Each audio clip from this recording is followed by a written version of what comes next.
ফরেনাররা এসছে বাইরে থেকে হাতে কাজ শেখার জন্য। নমস্কার, আমি হলাম প্রিয়া আর আজকে আমার চাঁদের হাটে সেকেন্ড ডে। চাঁদের হাটে প্রবেশ করার পরেই দেখলাম যে এখানে পরিবেশ হালকা আলাদা ধরনের লাগছে।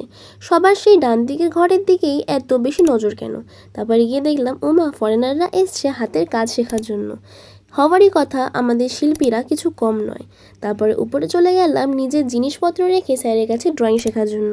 নিচে গিয়ে দেখি যে স্যার সব কিছু স্টার্ট করে দিয়েছে। স্যার আমাদের ফেসে বেসিক কী থেকে থাকে সেই বেসিকের কাজগুলো শেখাচ্ছিলেন। তারপর দেখলাম যে জুনিয়ররা অনেক ধরনের হাতের কাজ বানিয়েছে, যা অত্যন্ত কিউট ছিল। আগের সপ্তাহে আমার কাজ ঠিক মতন কমপ্লিট হয়ে ওঠেনি, তাই আজকে তাড়াতাড়ি চেষ্টা করলাম যে কাজগুলো যেন শেষ করা যায়। তারপরে আমাদের ফেসে লাইট কোন দিক থেকে পড়লে কেমন ধরনের দেখতে লাগে সেগুলোও বানানোর চেষ্টা করলাম। নিচে নেমে দেখলাম টিফিন ব্রেকের পর যে অনেক ধরনের কাজ স্টার্ট হয়ে গেছে।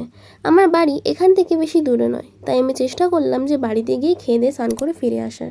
যাওয়ার পথে দেখলাম একটা ছোট্ট বিড়ালের বাচ্চা রাস্তার সাইডে বসে বসে একা একা নিজের মতন খেলে যাচ্ছে। আমি তার সাথে একটুখানি খেললাম। খেলার পর অত্যন্ত ভালো লাগলো, কারণ ও অত্যন্ত কিউট ছিল। তারপরে ফেরত আসার পর দেখলাম স্যার আমাদের সবাইকে চা খাওয়াতে নিয়ে যাচ্ছে। চা খেতে গিয়ে আমরা অনেক কিছু জানতে পারলাম। তারপরে একটা সুন্দর দেখে ভিউ দেখতে পেলাম।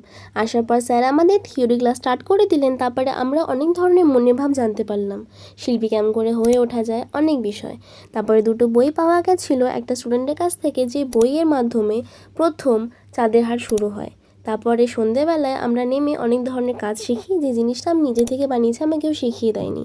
জিনিসগুলো শিখতে অত্যন্ত মজা লাগে। তারপরে আমাদের শর্ট ফিল্ম স্টার্ট হয়ে যায়, যা ফরেনাররা বানিয়েছিল। খুবই সুন্দর ছিল জিনিসটা। তারপর বাড়ি ফিরি চপ খেতে খেতে। যদি ভিডিওটা ভালো লেগে থাকে তাহলে লাইক কমেন্ট নিশ্চয়ই করো।